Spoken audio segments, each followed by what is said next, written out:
Hey, what's up folks? Welcome back to the channel. This is your first time here. My name is Goran and you're watching Reef on the Roof YouTube channel. If you watched my previous video, you've seen that I was in Milwaukee doing videos over there with a couple of hobbyists that have coral farms, and today that's where we're going. We're going to Milwaukee, Wisconsin to visit 1,500 gallons coral farm in Anthony's and Jessica's basement. The cool thing is they're honestly both taking care of the system. Most of the farm, they're growing all their corals, so they're not kind of like chop shop type of thing. I can bet it took a long time to get to their place. I myself been in a hobby for over 8 years, and trust me, this is on another level. All right, with all that out of the way, let's go check out their system.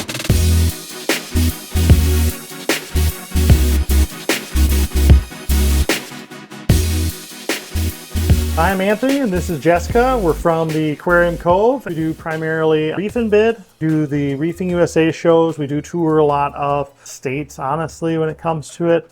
And the aquariumcove.com is also a source to get to us. Otherwise, if you message us through Facebook, that tends to be one of the best ways to get in contact with my wife, who will usually forward it to me, and you'll get in contact with me. So this is a Marineland 180. It's a 6 foot by 24 by, I believe, 24. Sump feeds primarily into this tank, and then its overflow actually feeds the next 3 troughs. I've got 2 MP60s, 2 MP40s, and then I've got 2 Gyres XF30s. Yeah, the ones on the back. In the back, yes. For lighting, we've got 3 Kessel AP9X, and I've got 4 Reef Bright XHO 72-inch bars on there. You can definitely tell this is a Kessel tank. You can just see the shimmer. Yeah. You have to open the canopy. You just know it's Kessel. Yeah. That's part of it, too, what makes it one of my favorite tanks. Cool. We have some LPS there, that's for sure. Some chalices, montes, ganies. A couple nice fish as well. I don't see a lot of coral and algae just because old... we have a lot of urchins. Yeah, I can tell. What type of those? We buy them as what's called reef urchins. Otherwise, we do really like the pincushion urchins.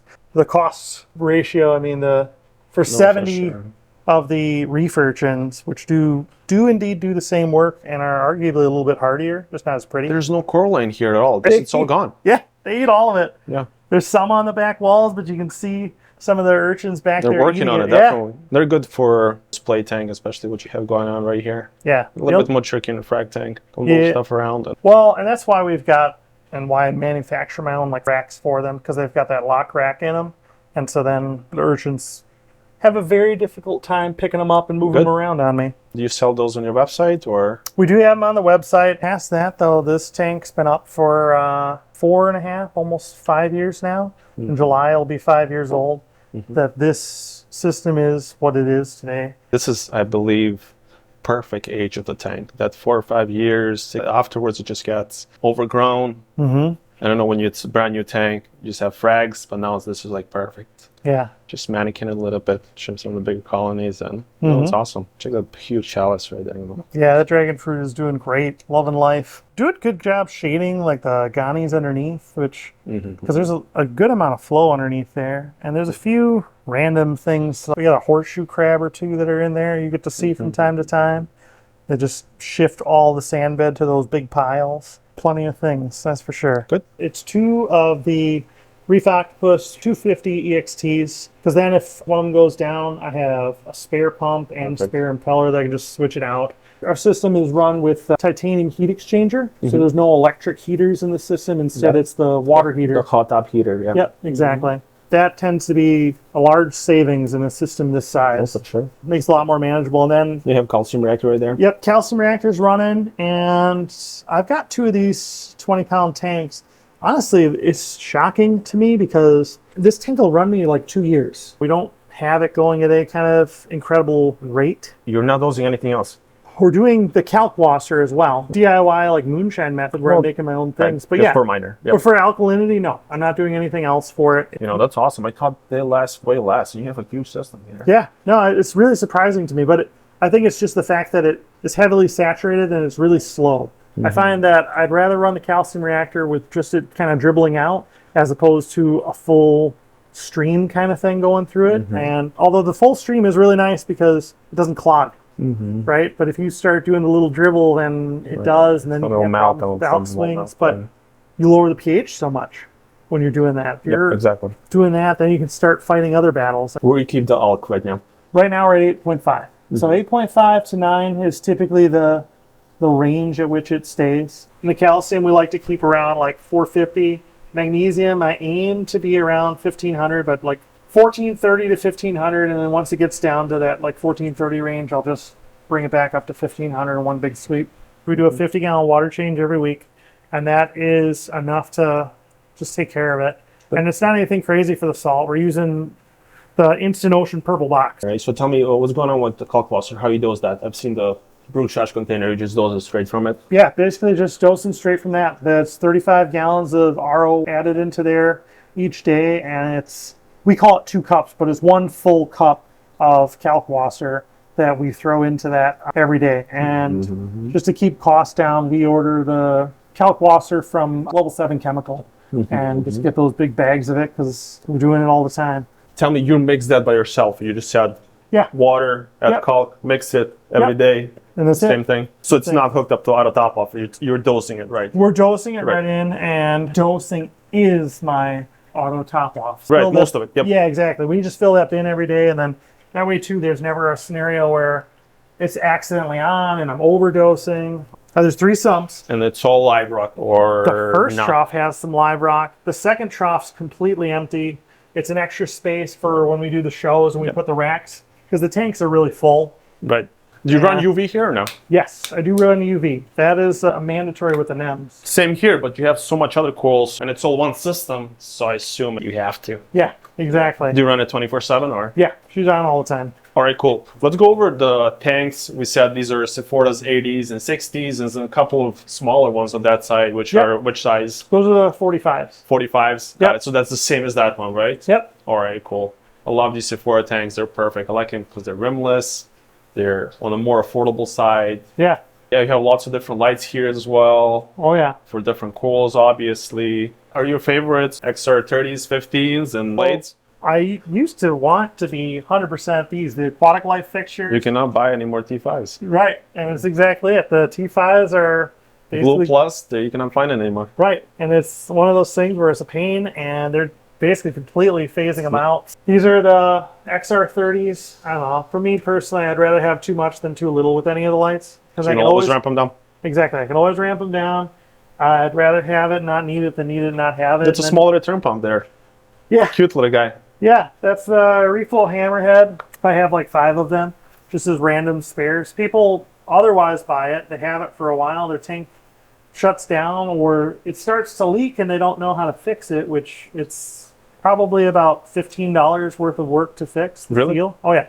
Between the gasket, which is like $15. Well, as long as you have one spare one, so you can switch it and then do your fixing. And that's exactly it. So that's why I've got multiple. And anytime I see them, I'll grab them up and... That's your only return pump? That's it. Well, the high trough has it, but yeah, it's the only real return pump. This pump feeds all of these tanks, the main display, the whole S going around the other way. The only tank it does not feed on this system is the filtration and the high trough. That has its own separate pump, which is a CJ Synchro 7, I think. Yeah, Peach is a good pump. Yeah, so that's the only one that's feeding that separate. But I didn't think I'd have enough to go up, down, and then back up over there safely. Right. What kind of lights are these? These, oh, Reef breeders. Yeah, these are Reef breeders. So, got Orphix here, more Orphix, more Orphix, lots of hours. more Orphix. Yeah. No, are these Orphix? Well, good eye. So no, those are not all Orphix. Those are actually, they're Harifi. So they're the same factory that was making the Orphix. So these got their own big black box that is the Wi-Fi. So one light, you get 4 bars. They're all programmable. Where you got those? I got them from Alibaba. You deal with the factory directly. I want to say that long time ago, they're still out there? They're still out there. Yeah, they're not called Harifi anymore, but if you search Harifi, their site will still come up. I've seen a bunch of those or similar bars on eBay. I don't know if those are exactly the same ones, but they might be. They might very well be, because it's one of those things where you don't have to go through Alibaba and mess around with it. You can just deal with You still can, you know, it's not a big problem. You just got to wait for them a little longer. Right, you just got to wait a little longer. But this setup with the Wi-Fi delivered was like $600.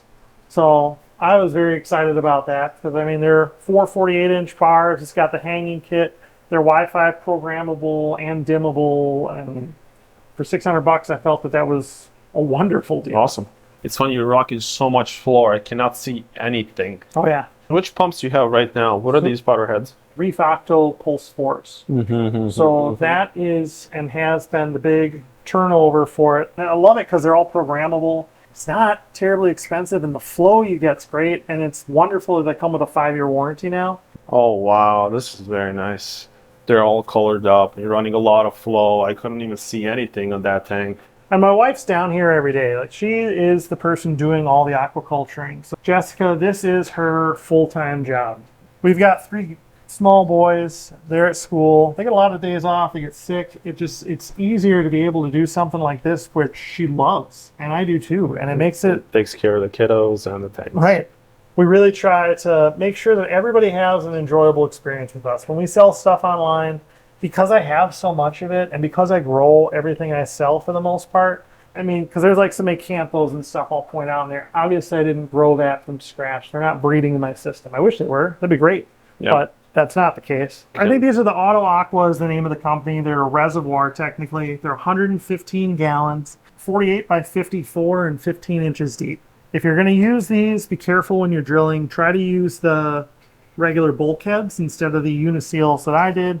You'll avoid a lot of headache because you can break the actual material itself. It'll Spider-Man splinter when you're trying to put the uniseals in. So as far as the cleanup crew, all you have is urchins, fox faces, tangs. There's a couple damsels here as well. Yeah. And that's about it. The rest are jumpers. I don't have lids on anything. So you don't have wrasses here? No, there might be one wrasse in one of those tanks over here, but otherwise, no. There's mostly the damsels. Because your acros look amazing, and either you're great in dipping your corals. Yeah, probably that.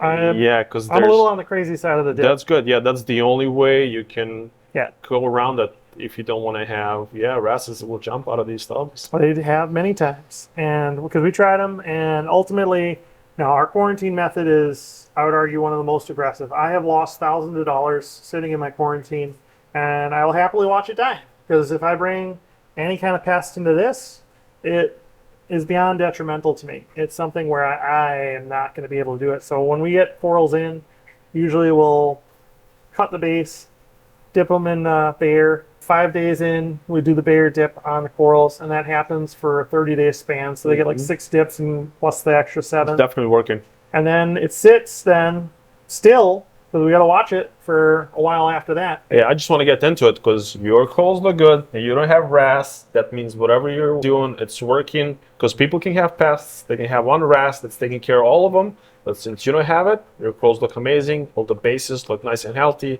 They're colored up. I can tell there's nothing here. I get it. Not everybody has quarantine. Not everybody can do the quarantine. And I'd say for those who aren't... Just do the same thing except quarantine. Exactly. Yeah. Just feel free to do that. Because you can get... As long as you get the pests off, you're still fine. You just don't want any of the eggs or things that are going to be on some of the bigger pieces. When you're getting frags, that method alone is fine. Or if you get a frag, if you see a lot of things on it, throw it away.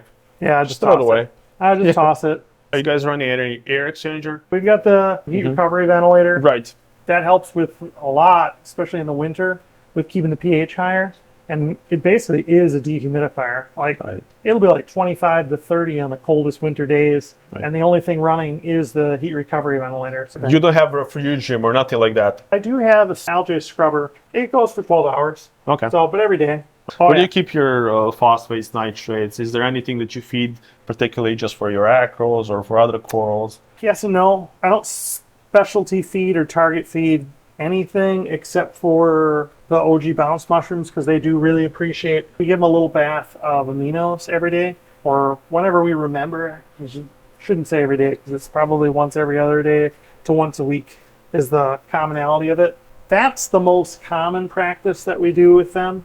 And otherwise, nothing gets any special love or care. There's aminos that I make that I dose into the system, and then we don't do anything for phosphate. The phosphates keep in around 0.01. The nitrates are around 10. And if the nitrates drop a little bit, and we just feed more aminos. Really? That tends to be... It'll raise it up? The amino blend that I make is extremely potent. This whole system, 1,500 gallons, I'm doing 30 milliliters. Oh, that's nothing. Yeah, to the whole system, and that maintains it. Do you have a dosing pump or no? Yeah, it's on a bulk Reef Supply dosing pump over there. And if I skip a day of dosing that, the nitrates will drop by 4 points. Basically, a whole chemistry is the same. Yep. All you're doing is just have less flow or less lighting in the tanks, depends which corals you have. Exactly. And the turnover on each tank isn't crazy. I mean, I'll show you, I'll lift up the pump on this here. Right. It's just gentle. You know, it's not like it's ripping out of there kind of thing. And that's kind of the flow that's going on for all of the tanks. Hey, if you made it to the end of the video, appreciate that. Also left all the links in the description below if you're interested in purchasing corals from Anthony and Jessica. Of course, like the video, comment down below if you have any questions. And if you like these video tank tours, check out any of these two videos. I'll see you guys over there. Peace.